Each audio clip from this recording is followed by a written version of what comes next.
कभी तुमने ऐसा महसूस किया है कि एक शख्स तुम्हें बार बार दिखाई दे रहा है, तुम्हारी उससे बहुत अच्छी बातचीत हो रही है, लेकिन वो तुम्हारी जान का दुश्मन है? कभी ऐसा हुआ है जिससे तुम जानती हो, जिससे बहुत अच्छी बॉन्डिंग है, वही तुम्हारी जान लेना चाह रहे हैं? कभी ऐसा हुआ तो नहीं है, लेकिन मैं और चाहूंगी कभी वो भी ना। सबसे बड़ी मिस्ट्री जानती हो क्या है? क्या? वो शख्स जिससे तुम्हारी बातचीत होती है अच्छे से, जिसे तुम देखती हो, उसे बस तुम ही देखती हो, तुम्हारे अलावा कोई और उसे नहीं देखता है। मतलब जो तुम्हें मारना चाहता है जो शख्स, वो बस तुम्हें दिखाई देता है। और वो मेरे साथ बहुत अच्छा बिहेव करता है। तुम्हारे सामने अच्छा है, तुमको मारना भी चाहता है, तुमको ये बात भी नहीं पता है कि वो बस तुम्हें दिखाई दे रहा है। डैम। मैम, ऐसी ही एक कहानी है युग की, जिसका फुल नाम है योगेश। तो क्या है मिस्ट्री, अब क्या है कहानी, अब क्यों वो जो शख्स है वो उसे मारना चाह रहा है, क्यों वो बस उसे ही दिखाई दे रहा है, सब जानेंगे विस्तार से। तब तक के लिए आप देखते रहिए टाइम्स ऑफ फेम। मैं हूं निधि और हमारे साथ है हमारी साथी कृति। तो क्या कहते हैं कृति, शुरू किया जाए? बिल्कुल शुरू किया जाए, बहुत एक्साइटेड हूँ मैं स्टोरी के लिए। तो इसमें क्या है, योगेश एक गांव से रहता है, एक जगह जॉब लगता है, मुंबई। मुंबई के एरिया में वो एक फ्लैट खरीदता है। वो फ्लैट उसे बहुत कम रेंट पे मिल जाता है, बट योगेश बी हैप्पी कि इतनी कम पैसे में मुंबई जैसे शहर में इतना अच्छा फ्लैट। एक बार मैं कलेक्ट करना चाहूंगी, जब भी आपको कोई भी चीज बहुत ज्यादा सस्ते में मिले और उसके चांसेस ना हो कि आपको ये चीज इतने में नहीं मिलनी चाहिए, प्रोबेबली अगर नहीं मिलनी चाहिए इतने में और आपको मिल रही हो, तो उसके पीछे कुछ ना कुछ तो गड़बड़ होता है। गड़बड़ होती है, ऊपर से मुंबई जैसे जहाँ पे एक छोटे से रूम का रेंट लेना बहुत महंगा पड़ता है, वहाँ पे उसको एक फ्लैट मिलता है बड़ा सा, वो भी सस्ते में। और सबसे अजीब बात, उस फ्लैट में एक और लड़की भी रहती है। ओके। हाँ, बगल में वो भी रहती है। तो योगेश को तो होता है कि चलो इसको भी इतने में मिला, मुझे भी इतने मिले, मैं वादा वो रहती आधे में हम रहते हैं, कोई बड़ी बात नहीं है। तो वहाँ पे रहता है। योगेश की जो बॉन्डिंग है उसकी माँ के साथ बड़ी अच्छी है। अपनी मम्मा को कॉल करता है वीडियो कॉल पे, कहता है मम्मा फ्लैट देखो, अच्छा है ना। पूरा घर घुमाता है, मतलब पूरा घर घूम घूम के वीडियो कॉल पे अपने मम्मा को दिखाता है। तभी उसके सामने वो लड़की आती है जिसे वो दीदी कहता है। कहता है मम्मा मेरे रूम के बगल में ये दीदी भी रहती है, आप देखो तो इनको हाय बोल दो। उस लड़की को नहीं पता है कि ये वीडियो कॉल पे दिखा रहा है उसे, वो उस बात से अनजान है। वो एक किनारे कोने पे खड़ी थी, वो कहीं और देख रही थी। योगेश वीडियो कॉल पे बात करते हुए धीरे से अपनी माँ को दिखा रहा था कि उधर देखो। योगेश की जो माँ है वो सदमे में चली जाती है। क्यों? क्योंकि वो लड़की उसे नहीं दिखाई देती है, योगेश की माँ को। हाँ, बस वो योगेश को दिखाई देती है। बट उसकी माँ प्रिटेंड ऐसा करती है कि हाँ जैसे उसे भी वो लड़की दिखाई दे रही है। तो वो उसकी माँ कहती है अच्छा दीदी भी तुम्हारे साथ रहती है? योगेश कहते हैं हाँ माँ, दीदी भी मेरे साथ रहती हैं। तो उसकी माँ कहती है कि मुंबई जैसा शहर है, लड़कियों से थोड़ा दूर ही रहना, जैसे सलाह देना चाहिए वैसा समझाती है, बताती है। योगेश कहता है अच्छा ठीक है रखो, आज मैं अपना पूरा सामान कर लूँ, ऑफिस से थक गया हूँ, कल मुझे जाना है। उधर जो योगेश है ऑफिस चला जाता है। इधर दूसरी तरफ योगेश की जो माँ है, उसका जो भाई है वो परेशान हो जाता है। भाई अभी छोटा है, स्कूलिंग चल रही है। माँ और योगेश के पिता नहीं थे, पूरा जिम्मेदारी योगेश के ऊपर था। तो योगेश की माँ ये सोच रही थी कि एक तो मेरा बड़ा बेटा वो भी कहाँ फंसा है। उसका भाई ये सोच के परेशान था कि मेरा भाई कहाँ रह रहा है। पूरे घर वाले परेशान थे। तो ये योगेश के भाई को भी उसकी मम्मी ने बता दिया था। हाँ, क्योंकि उसकी मम्मी भाई घर में एक ही साथ रहते थे। तो उन्होंने एक जैसे होता है ना, गुरु होते हैं, महाराज होते हैं जो देखते हैं ये सारी चीजें, उन्हें बताते हैं। वो अपने ध्यान में देखते हैं, कहते हैं कि योगेश जिसके साथ रह रहा है वो एक एंटिटी है, इसी वजह से बस वो उसे दिखाई दे रही है, बाकी किसी को नहीं। स्टार्टिंग में लगा कि कुछ गड़बड़ है, ये है वो है, दिखाते सुनाते, तो उन्हें लगा उसकी दिमाग की स्थिति। फिर हुआ कि नहीं, दिमाग का भ्रम नहीं हो सकता है, कि एक बार पूछ ही लेते हैं गुरु से। तो शुक्र मनाइए कि वो लोग गए पूछे, तो पता चला कि नहीं, वो एंटिटी है जो उसे अगले 3 दिन के अंदर मार देगी। आज का एक दिन बीत गया है, आने वाले 3 दिन योगेश के लिए बहुत बुरे होने वाले हैं। मतलब उस 3 दिन में यदि 2 दिन उसे बचा लेते हैं, तो तीसरे दिन किसी न किसी तरह, यदि योगेश उस रूम में रहता है, उस घर में रहता है, तो वो जाएगा, नहीं बचा पाएंगे चाह कर भी। तो तीसरे दिन किसी भी तरह उसे घर बुलाना है, किसी भी तरह, मतलब कोई भी दिमाग लगाओ, कुछ भी करो, बट उसे बुलाना है, मतलब बुलाना है। और सबसे बड़ी बात, ये बात योगेश को पता नहीं चलनी चाहिए कि वो किसके साथ रह रहा है, नहीं तो बचना मुश्किल है। मतलब सोचो उस माँ भाई पे क्या बीत रही होगी, जैसे पता हो कि उसका बेटा, जिसके भाई को पता हो कि उसका बड़ा भाई इतने बड़े ऐसे प्रॉब्लम में फंसा हुआ। मतलब वो लोग उसके सामने हंसते हुए मुस्कुराते हुए बात करते हैं कि और बताओ सब बढ़िया है क्या है। एक दिन बीतता है, दूसरे दिन योगेश की माँ कॉल कहती है कि बेटा क्या कर रहे हो। तो कहता है कुछ नहीं, दीदी कहीं शादी में जा रही हैं तो मुझे भी कहीं है चलने के लिए, वहीं बाहर से मैं खाना खा के आऊँगा। तो उसकी माँ मुस्कुराते हुए कहती है अच्छा ठीक है, वहाँ पे जाने के बाद मुझे कॉल करना। और रास्ते में जब निकलना तो भी मुझे कॉल करना। तो हुआ, उसकी माँ फिर पूछती है कि कितने बजे जाना है बेटा। योगेश कहता है कि 10-11 बजे रात में निकलेंगे, 12-1 बजे तक का प्रोग्राम है। दिल्ली मुंबई में रात क्या दिन क्या सब बराबर ही है, सुबह आ जाएंगे 2-3 बजे तक, उसके बाद मैं ऑफिस चला जाऊंगा। तो परेशान ना हो, मैं सो लिया हूँ, रात की नींद की ज़्यादा चिंता भी नहीं करनी है। तो उसकी माँ कहती है अच्छा एक काम करना, 10-11 बजे जब भी निकलना तो मुझे कॉल कर देना, वहाँ पे पहुँचने के बाद मुझे भी वीडियो कॉल करके दिखाना, मैं भी देखूँ कि मुंबई की पार्टी कैसी होती है। और आते वक्त मुझे भी कॉल करना, मुझे भी बात करना है तेरे से बहुत सारी ना, तू मुझसे दूर गया है तो समझ रहा है ना कि तेरी याद आती है। योगेश को अजीब लगता है कि उसकी माँ को हो क्या गया है, उसे बच्चों जैसे जिद क्यों कर रही है। फिर योगेश कहता है कि अच्छा ठीक है कोई बात नहीं। योगेश को लगता है कि माँ है तो परवाह करेगी। योगेश फिर तैयार होता है, अपनी माँ को कॉल करता है। फिर जो उसके साथ जो दीदी रहती है ना, उसे बहुत बुरा लगता है बार बार इसको अपनी माँ से बात करता देख। वो सोचती है कि क्या ही बात करता है, क्या ही हर बात में डिटेल देता रहता है। उसे डाउट था कि कहीं ये बात पूरी अपनी माँ को ना बताता हो, पर डाउट भी था पूरी तरह से नहीं भी था, क्योंकि योगेश जब बात करता था तो वो एंटिटी उसके आसपास नहीं रहती थी, क्योंकि वो कहीं ना कहीं प्रिटेंड कर रही थी कि वो एक इंसान है और वो हर समय उसके आसपास नहीं रह सकती है।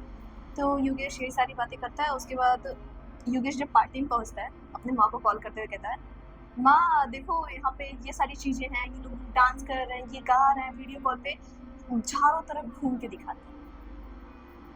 पर लिटरली उसकी माँ को पता है क्या दिखता है? क्या सोचिए क्या दिखता है? कब्रिस्तान। एक घना जंगल जहाँ पे योगेश के अलावा और कोई नहीं है, एक इंसान भी नहीं है। और योगेश खा रहा है, पी रहा है, मस्ती कर रहा है। मतलब खा क्या रहा है वो, क्या पी रहा है?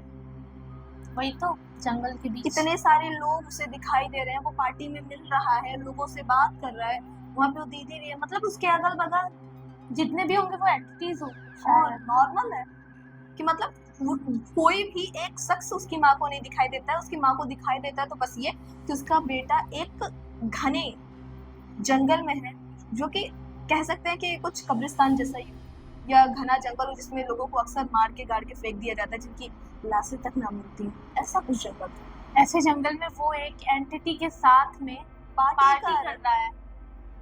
वो भी बात है। तो योगेश की माँ कहते अच्छा ठीक है, रास्ते में निकलना तो मेरा एक बात मानेगा। योगेश कहता है क्या?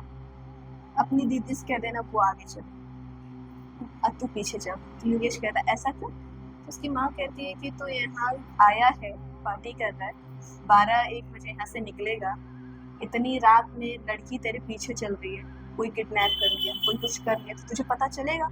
योगेश कहता है नहीं पता चलेगा। तो उसकी माँ कहती है वो तेरे आगे चलेगी तो तू नजर तो रख पाएगा ना कि वो सेफ है कि नहीं है, और मुझे देखना है कि तू मुंबई गया तो कहीं हनुमान चालीसा तो नहीं भूल गया ना। हाँ तो मैं तेरे साथ पढ़ना चाहूंगी, देखना चाहूंगी तुझे याद है कि नहीं याद है। योगेश कहता है क्या माँ, मैं इतना भी भुलक्कड़ नहीं हूँ जो मैं भूल जाऊँ। योगेश की माँ कहती है अरे नहीं फिर भी। योगेश कहता है अच्छा ठीक है आप मानोगे नहीं, मैं आपकी बात मान लेता हूँ। पार्टी खत्म होती है, योगेश चलता है तो लड़की पीछे चल रही थी। तभी योगेश रुकते हुए कहता है दीदी आप आगे आ जाओ ना।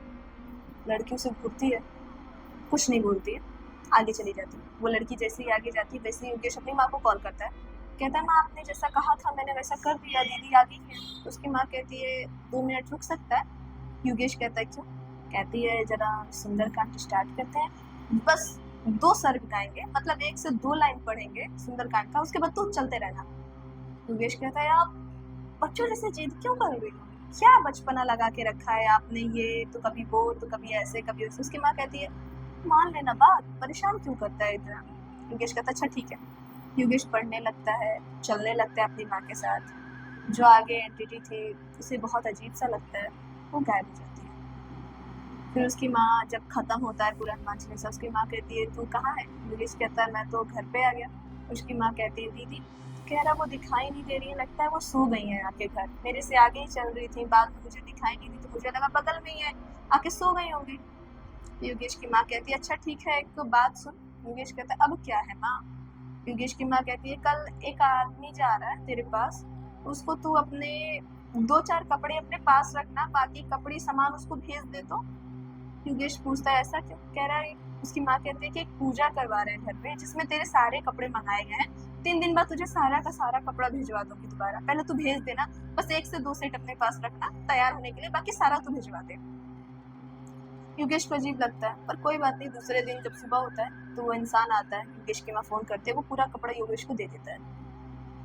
तो ये जब कपड़ा आता है तब योगेश की माँ गुरुदेव से मिलती है, कहते हैं गुरुदेव एक रात तो बीत गई, जिस दिन वो गया था वो पहली रात, उसके बाद से 3 रात उसके ऊपर खतरे थे, हुआ कि खतरे वाला एक रात तो बीत गया। तो गुरुदेव कहते हैं आज खून की बलि देनी पड़ेगी, मतलब उसे रोकने के लिए खून देना पड़ेगा, तो मुसीबत आएगी। तो योगेश की माँ कहती है कि मतलब, तो गुरुदेव कहते हैं किसी भी तरह योगेश के खून की कुछ बूंदों को जमीन पे गिराना पड़ेगा। योगेश की माँ कहती है अच्छा ठीक है, मैं समझ गई क्या करना है। योगेश उठता है, दीदी से हाय हेलो करता है, बात करता है, ऑफिस चला जाता है। ऑफिस से जब आता है रात में सोने जाता है खाना वाना खाने के बाद, तो गेट के पास वो लड़की घूर रही होती है। एक पल के लिए योगेश डर जाता है, कहता है क्या हुआ दीदी, आप ऐसे क्यों घूर रहे हो? तो वो मुस्कुराती है, फिर मना करती है, फिर अपने कमरे में चली जाती है। योगेश अपनी माँ को कॉल करता है, बात करता है कि और माँ क्या हाल चाल है, कैसी हो, क्या है क्या नहीं। तो योगेश की माँ बात करते हुए कहती है कि बेटा एक काम करेगा। योगेश कहता है क्या? कहते हैं कि अपना हाथ कट करके खून की कुछ बूंदे जमीन पे गिराएगा। योगेश को बहुत अजीब लगता है और नॉर्मल सी बात है, लगेगा किसी को भी लगेगा इस तरह की चीजें करने को कोई कहेगा तो। कहता है कि माँ आपको हुआ क्या, आप ऐसी चीजें क्यों करवा रही हो? योगेश की माँ कहती है बस वही देखना चाहती हूँ तेरा खून कितना लाल है।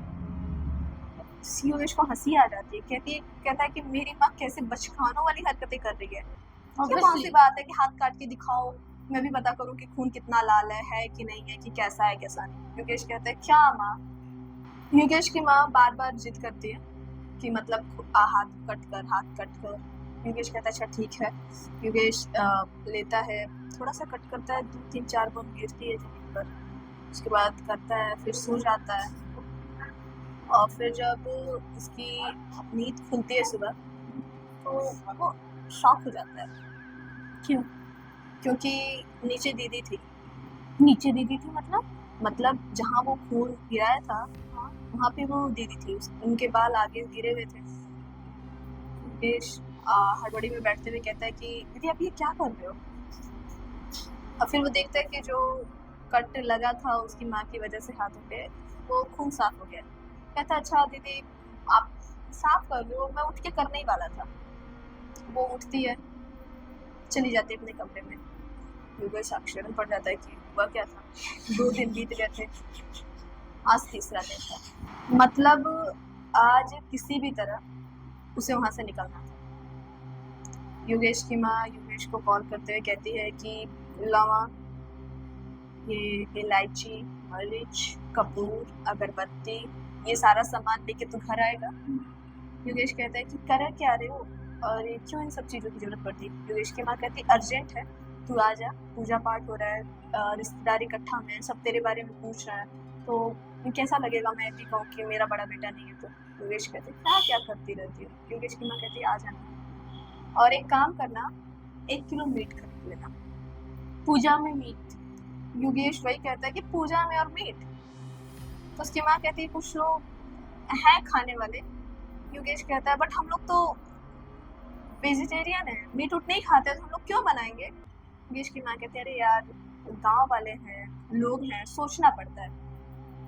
योगेश को एक्शन पड़ता देख ना हाँ करता देख उसकी माँ कहती है अच्छा एक काम करना, अपनी दीदी को बोल देना मीट लाने के लिए।